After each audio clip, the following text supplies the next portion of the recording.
আমি চাই যে এটা যদি হত্যাকাণ্ড হয়ে থাকে, যেটা আসলে আমরা সবাই প্রেডিক্ট করি, এটা শুধুমাত্র ওনার ক্ষেত্রে না, আমি জন্মাবার পর বা আমি যখন থেকে কাজ দেখি দেশ বিদেশে বিভিন্ন, সেখানে অনেকের মৃত্যুই আসলে আমাদের কাছে থাকে না যে এক ধরনের সাসপিশিয়াস লাগে, মনে হয় যে না, এটা আসলে নর্মাল মৃত্যু না।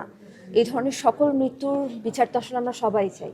যেহেতু সালমান শাহ উনি আমাদের ইন্ডাস্ট্রির, আমাদের দেশের মানুষ, আমাদের অহংকার, অবশ্যই তারও সুষ্ঠু বিচার আমরা চাই। সেটার জন্য যে দায়ী, তার বিচার এভাবে যদি হয়, এভাবে হোক, না হলে আরও একটা লাইফ তো আছে আমাদের, সেই লাইফে তার বিচার হবে অবশ্যই। আপু, একটু জানতে চাইবো যে সালমান শাহকে অনেকেই স্বপ্নের নায়ক বলে এবং তার মাত্র 3.5 বছরের ক্যারিয়ারে বাংলা ফিল্ম ইন্ডাস্ট্রিকে সে অনেক কিছু দিয়ে গিয়েছেন। সেক্ষেত্রে একটু জানতে চাইবো, উনি যদি বেঁচে থাকতো আসলে সিনেমার কোনো পরিবর্তন বা আরও উন্নতি হতো কিনা। নায়াসিনামাইড ও স্যালিসাইলিক সমৃদ্ধ লিলি ফেস ওয়াশ, যা ফেসের ডেড স্কিন সেল দূর করে দেয় দ্বিগুণ ফাস্টার ব্রাইটেনিং। আমার কাছে মনে হয় যে আমরা যেমন আমাদের পার্শ্ববর্তী দেশে একজন মানুষকে আমরা বলিউড বাদশা বলে চিনি, আমার কেন জানি মনে হয় যে এই মানুষটাকে হয়তো বা আমরা আমাদের দেশে সেভাবে চিনতাম, কারণ ওই সময় তার যে স্টাইল, সেই স্টাইলের ধারে কাছে আর কেউ ছিলেন না। তার এই স্বল্প সময়ের ক্যারিয়ারে তিনি যা দিয়ে গেছেন তা আমরা এখনও কেউ ভুলতে পারিনি।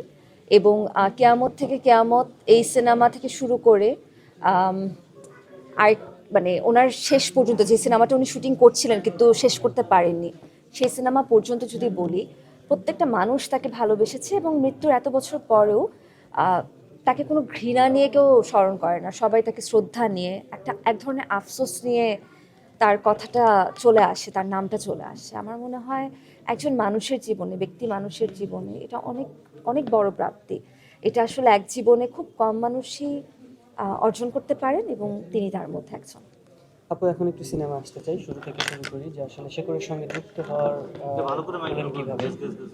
শেখরের সঙ্গে যুক্ত হওয়ার ফোন কলটা এসেছিল নাইম ভাইয়ের কাছ থেকে। প্রথমে নাইম ভাই বলেছিলেন যে প্রসূন রহমান নামে একজন নির্মাতা আমাকে ফোন দিবেন, আমি যেন তার সাথে কথা বলে নিই।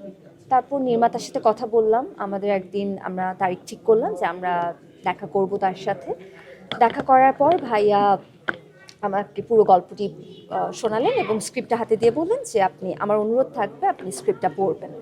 তার গল্পটা শোনার পরপর আমি বলেছিলাম যে ভাই, আমি স্ক্রিপ্টটা অবশ্যই পড়বো, কিন্তু আমি কথা দিচ্ছি আমি এই কাজটি করব, কারণ আমার আপনার গল্পটি ভালো লেগেছে, আমার চরিত্রটি আমার পছন্দ হয়েছে। তো এভাবে আসলে শেখরের সঙ্গে যুক্ত হওয়া এবং নির্মাতা ঠিক যেভাবে পরিকল্পনা করেছিলেন সেইভাবে সেই সময়ের মধ্যে আমাদের শুটটি শেষ করা হয়েছিল। নায়াসিনামাইড ও স্যালিসাইলিক সমৃদ্ধ লিলি ফেস ওয়াশ, যা ফেসের ডেড স্কিন সেল দূর করে দেয় দ্বিগুণ ফাস্টার ব্রাইটেনিং।